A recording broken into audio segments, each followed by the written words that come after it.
It was a cold December evening in New York. The city lights shimmered against the falling snow, and the sound of distant laughter mixed with the honking of yellow taxis. Among the sea of people rushing through Times Square, Emily stood alone, a young woman with a coffee cup in her trembling hands, staring blankly at the giant screens above her. Her eyes reflected pain deeper than the winter night. She had come to New York chasing dreams of becoming a photographer, but all she found was heartbreak, loneliness, and endless struggle. Her boyfriend, Daniel, had left her 2 months ago, for someone else. She had no family nearby, no one to talk to, and barely enough to pay rent. Every day she would walk the same route to her small cafe job in Manhattan, pretending she was okay, hiding the storm inside her heart. But that night, everything changed, all because of a stranger. The stranger's name was Ryan Cooper. A 29-year-old architect from Chicago, new to New York, trying to rebuild his life after losing his mother in a failed engagement. He wasn't looking for love, he didn't believe in it anymore.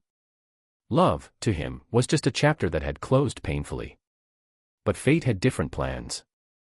It happened outside the cafe where Emily worked. The icy pavement had become slippery from the snow. Ryan was walking by, distracted by his phone, when he accidentally bumped into her, spilling her coffee all over his coat. Emily panicked and began apologizing endlessly. But instead of being angry, Ryan laughed softly and said, "It's okay. I think my day just needed a little warmth." That one sentence, simple yet kind, was the first spark between two broken hearts. Over the next few weeks, Ryan started visiting the cafe every morning. Sometimes for coffee, sometimes just to see her. They talked about everything: life, dreams, regrets.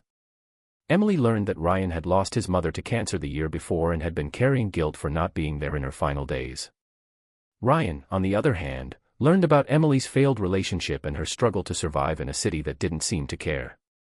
They found comfort in each other's words, like two souls healing through shared pain. But love, as always, is tested by time. Just as their bond began to grow, Emily got an unexpected call from a famous photography agency. Her portfolio had been noticed online, and they wanted her to travel to Los Angeles for a year-long internship. It was her dream come true. But it also meant leaving Ryan, the man who had unknowingly revived her heart. She spent nights thinking, torn between love and career. Ryan, too, faced his own challenge. His firm offered him a major architectural project, in London.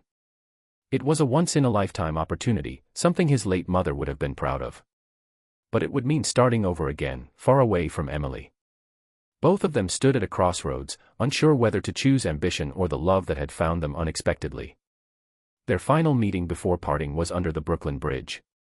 Snow was falling again, soft and silent.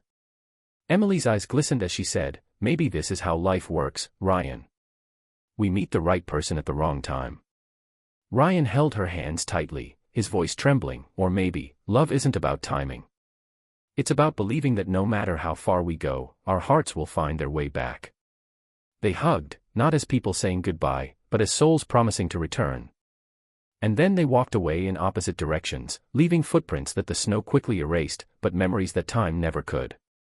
A year later, in the spring of the following year, Emily returned to New York.